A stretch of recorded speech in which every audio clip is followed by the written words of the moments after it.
Hello दोस्तों, स्वागत है आप सभी का माय पीछे स्टडी के यूट्यूब चैनल पर। आज की क्लास में हम विविध के क्वेश्चन देखेंगे। इसमें आपको सभी टॉपिक से क्वेश्चन मिलेंगे, संज्ञा, समास, संधि, उपसर्ग, प्रत्यय। तो चलिए आज की क्लास स्टार्ट करते हैं। पहले प्रश्न में हमसे पूछा गया है, निम्नलिखित में से किस विकल्प में अनुनासिक का प्रयोग है। ऑप्शन ए में दिया हुआ है अन, आहा। ऑप्शन बी में दिया गया है शंकर, हिंदी। ऑप्शन सी में दिया गया है चांद, सांस। और ऑप्शन डी में दिया गया है अतः, प्रातः। तो इसमें अनुनासिक का प्रयोग किस में हुआ है, हमें ये बताना है। तो इसमें ऑप्शन सी चांद और सांस में अनुनासिक का प्रयोग किया गया है। चलिए अगला प्रश्न देखते हैं। अगले प्रश्न में दिया गया है, कंठ से उत्पन्न होने वाले वर्ण हैं डा, ढा, या फिर गा, घा, या फिर री, रा, या फिर चा और छा। तो कंठ से उत्पन्न होने वाला शब्द है गा और खा, घा। अगला प्रश्न देखते हैं, किस व्यंजन का के उच्चारण में जीवा तालु से नहीं टकराती। ऑप्शन दिया गया है जा, चा, घा, या फिर शा। तो घा के उच्चारण करते समय जीवा जो है वह तालु से नहीं टकराती, इसलिए ऑप्शन सी हमारा सही होगा। अगले प्रश्न में दिया गया ताल व ध्वनियाँ कौन सी हैं। ऑप्शन दिया गया चा और छा, जा, झा, टा, ढा, या फिर उपर्युक्त में से एक से अधिक। तो इसमें ऑप्शन डी हमारा सही ऑप्शन होगा। अगले प्रश्न में दिया गया, निम्न में से कौन सा समूह सही नहीं है। मूर्धन्य चा, झा, जा या झा। ओष्ठ पा, मा, बा या भा। कंठ का, खा, गा या घा। या फिर वर्ष ना, ला, रा या सा। तो इसमें ऑप्शन ए हमारा सही ऑप्शन होगा। अगले प्रश्न में दिया गया ओष्ठ वर्ण किस विकल्प में है। चलिए ऑप्शन देखते हैं। ऑप्शन दिया गया है हमें पा, फा, बा व भा। ऑप्शन बी में दिया गया का, खा, गा और घा। ऑप्शन सी में दिया गया ता, था, दा और धा। और ऑप्शन डी में दिया गया आ, ई, री, विसर्ग। तो इसमें ऑप्शन ए हमारा सही ऑप्शन होगा। चलिए अगले प्रश्न की ओर बढ़ते हैं। इसमें दिया गया निम्नलिखित में से अंतःस्थ व्यंजन कौन से हैं। या, रा, ला, वा, या फिर ई, चा, छा, री, या फिर शा, शा, शा, श, हा, या फिर छा, त्रा, ज्ञा, विसर्ग। तो इसमें ऑप्शन ए अंतःस्थ व्यंजन है या, रा, ला और वा। अगला प्रश्न देखते हैं। इनमें पूछा गया संयुक्ताक्षर व्यंजन निम्न में से कौन से हैं। ऑप्शन ए में दिया गया शा, शा, श्या और हा। ऑप्शन बी में दिया गया छात्रा, ज्ञा और श्रा। ऑप्शन सी में दिया गया पा, फा, बा और भा। ऑप्शन डी में दिए गए या, रा, ला और वा। तो इसमें ऑप्शन बी हमारा सही ऑप्शन होगा। प्रश्न 9 में पूछा गया है, खा और घा ध्वनि किस प्रकार की हैं। नाद, अल्पप्राण, महाप्राण, या फिर उपर्युक्त में से एक से अधिक। तो इसमें ऑप्शन सी महाप्राण हमारा सही ऑप्शन होगा। अगले प्रश्न में दिया गया है, प्रत्येक वर्ग का प्रथम द्वितीय वर्ण किस प्रकार का है। ऑप्शन दिया गया है नाद, अघोष, घोष, या फिर उपर्युक्त में एक से अधिक। तो इसमें ऑप्शन बी अघोष हमारा सही ऑप्शन होगा। प्रश्न 11 में पूछा गया, निम्नलिखित में से किस शब्द की वर्तनी सही है। उन्नति, अनुग्रहित, ज्योत्सना, या फिर कनिष्ठ। तो इसमें ऑप्शन सी ज्योत्सना की वर्तनी सही है। तो ये ऑप्शन हमारा सही ऑप्शन होगा। प्रश्न 12 में पूछा गया है, प्रद्युमन शब्द की शुद्ध वर्तनी है। प्रद्युम्न, प्रद्युमन, प्रद्युमन, या फिर प्रद्युमन। तो इसमें ऑप्शन ए प्रद्युमन सही लिखा हुआ है। तो ये ऑप्शन सही होगा। प्रश्न 13 में पूछा गया, निम्नलिखित में से किस शब्द की वर्तनी सही है। प्रयात, परिच्छर, मतंतर, या फिर याज्ञवल्क्य। तो इसमें ऑप्शन डी याज्ञवल्क्य की वर्तनी सही है। तो ये ऑप्शन हमारा सही ऑप्शन होगा। प्रश्न अगले में पूछा गया, निम्न में से कौन सी वर्तनी शुद्ध है। आशीर्वाद, आशीर्वाद, आशीर्वाद, या फिर आशीर्वाद। तो इसमें ऑप्शन बी हमारा सही ऑप्शन होगा। अगले प्रश्न में पूछा गया, निम्नलिखित में से किस शब्द की वर्तनी सही है। महात्म्य, प्रतिज्ञा, उत्कर्ष, या फिर सहस्त्र। तो इसमें ऑप्शन सी उत्कर्ष की वर्तनी सही है।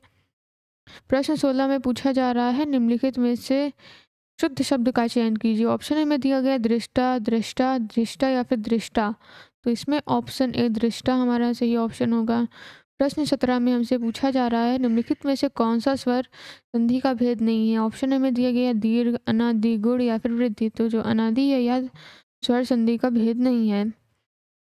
प्रश्न 18 में दिया गया, निम्नलिखित में से कौन सा स्वर संधि का भेद नहीं है। हल संधि, दीर्घ संधि, गुण संधि, या फिर वृद्धि संधि। तो जो हल संधि है या दीर्घ स्वर संधि का भेद नहीं है, इसलिए ये ऑप्शन हमारा सही होगा। प्रश्न 19 में दिया गया, निम्न में से संधि का कौन सा युग्म गलत है। चलिए ऑप्शन देखते हैं। ऑप्शन ए में दिया गया अनुदित, अनु प्लस उदित। ऑप्शन बी में दिया गया अवनींद्र, अवनी प्लस इंद्र।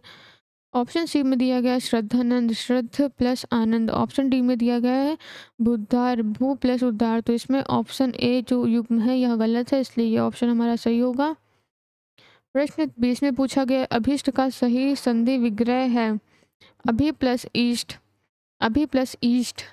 ऑप्शन सी में दिया गया अभि प्लस ईस्ट और ऑप्शन डी में दिया गया अभि प्लस ईस्ट। तो इसमें ऑप्शन सी अभि प्लस ईस्ट हमारा सही ऑप्शन होगा। अगले प्रश्न में दिया गया महाशय शब्द में कौन सी स्वर संधि है। ऑप्शन दिया गया स्वर संधि, द्विर्घ स्वर संधि, यड़ स्वर संधि या फिर उपर्युक्त में से एक से अधिक। तो इसमें महाशय शब्द में दीर्घ स्वर संधि है, इसलिए ऑप्शन बी हमारा सही ऑप्शन होगा।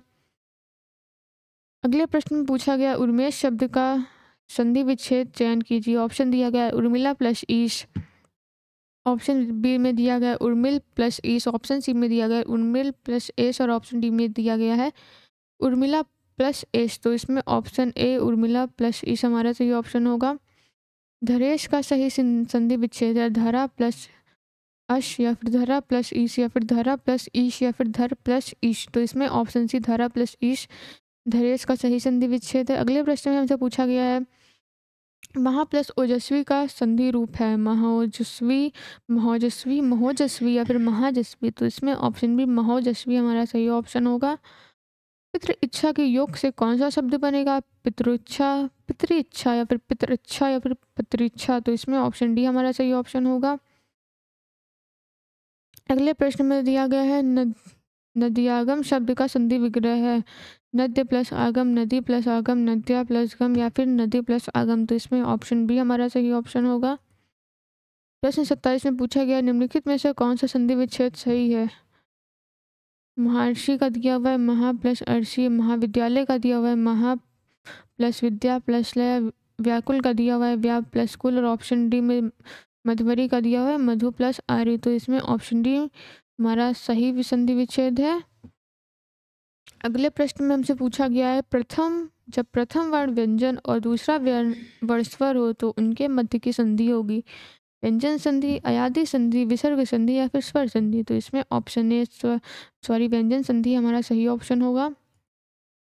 सद्भावना का संधि विच्छेद क्या होगा सम प्लस भावना, सत प्लस भावना, सा प्लस भावना या फिर इनमें से कोई नहीं। तो सद्भावना का संधि विच्छेद होता है सत प्लस भावना। प्रश्न 30 में दिया गया यथाशक्ति का सही विग्रह क्या होगा जैसी शक्ति, शक्ति के अनुसार, यथा जो शक्ति या फिर जितनी शक्ति। तो इसमें ऑप्शन बी शक्ति के अनुसार हमारा सही ऑप्शन है। प्रश्न 31 में दिया गया निम्नलिखित में से कौन सा समास सही है। ऑप्शन देखते हैं यथामति कर्मधारय परा समास, सज्जन अव्ययीभाव समास, अष्टाध्यायी द्वंद्व समास या फिर शरणागत तत्पुरुष समास। तो इसमें ऑप्शन डी हमारा सही ऑप्शन है।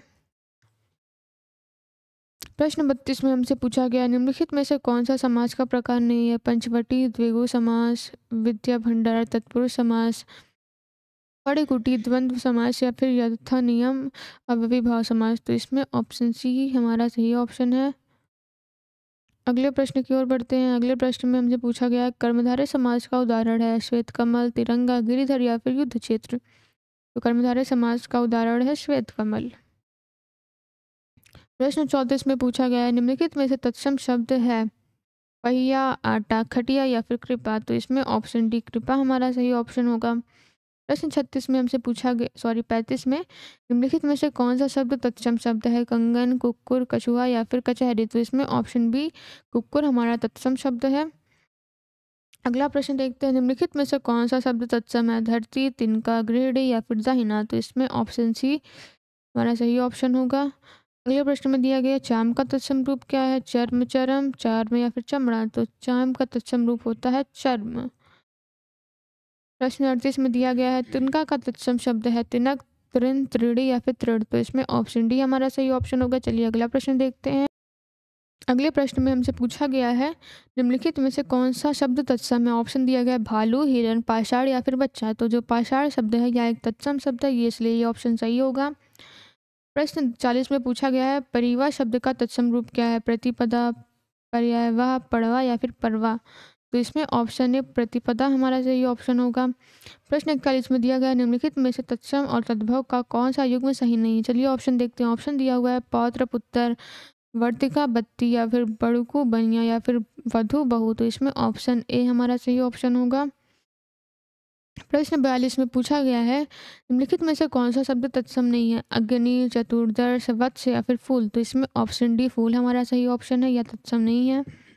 प्रश्न 43 में दिया गया है किस विकल्प के सभी शब्द तद्भव हैं, चलिए ऑप्शन देखते हैं। ऑप्शन ए में दिया गया है शुद्ध झरना नयन, ऑप्शन बी में दिया गया है गात गणपति ग्राहक, ऑप्शन सी में दिया गया है सहज संजोग या फिर समंदर, ऑप्शन डी में दिया गया है छकड़ा काजल या फिर खेत, तो इसमें ऑप्शन डी छकड़ा कागज और खेत ये तीनों शब्द तद्भव हैं, इसलिए ये ऑप्शन हमारा सही होगा। अगले प्रश्न में पूछा गया निम्नलिखित में से कौन सा शब्द तद्भव है, कण, कांच, काज या फिर कर्म, तो इसमें ऑप्शन सी काज हमारा सही ऑप्शन होगा।